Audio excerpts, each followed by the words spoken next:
Tentu hewan kurban yang paling afdal adalah seseorang berkurban dengan domba jantan bertanduk, badannya berwarna putih, bagian mata, kedua mata dan keempat kakinya ada bulu hitamnya. Ya, kalau Bapak Ibu tanya kenapa begini, karena Nabi SAW berkurban dengan itu, 2 ekor jantan seperti ini.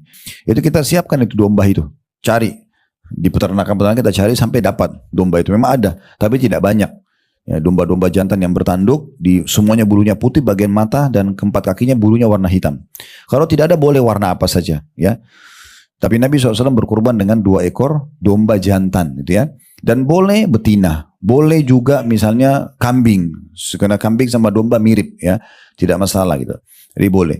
Dan ini pendapat ulama berbeda tentang masalah mana lebih afdol. Kita berkurban dengan domba atau kambing, ya, domba dan kambing atau sapi dan unta. Ada yang mengatakan tetap lebih afdol domba, karena ceritanya Nabi Ismail diganti oleh domba. Kemudian juga Nabi SAW berkurban dalam hadis Bukhari dengan 2 ekor domba jantan. Saya pun berpegang pada pendapat ini. Ada pendapat lain mengatakan tidak, lebih afdal ya hewan yang lebih besar, sapi sama unta. Gitu. Karena yang boleh dikurbankan cuma 3 hewan ternak ini.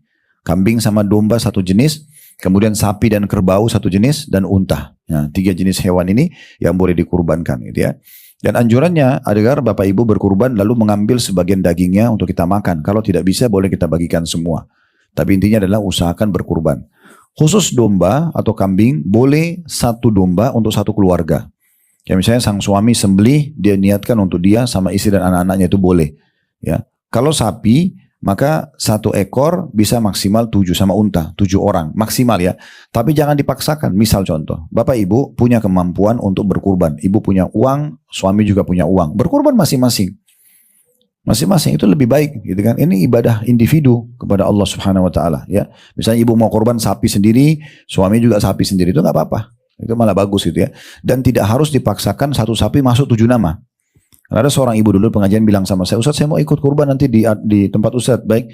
Tapi Ustaz, saya masih baru punya 4 nama, saya cari 3 lagi. Saya tanya, "Siapa saja 4, Bu?" "Saya, suami sama 2 anak saya." Terus ibu mau cari 3 lagi siapa? "Ya saya cari orang biar lengkap jadi 7. Saya bilang, "Untuk apa, Bu?" "Ibu memang butuh tambahan dana." Dia bilang, "Tidak.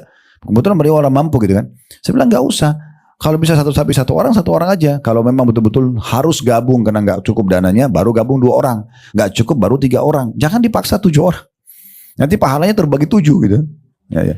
Kalau bisa 1 orang aja. Nah, seperti itu ya.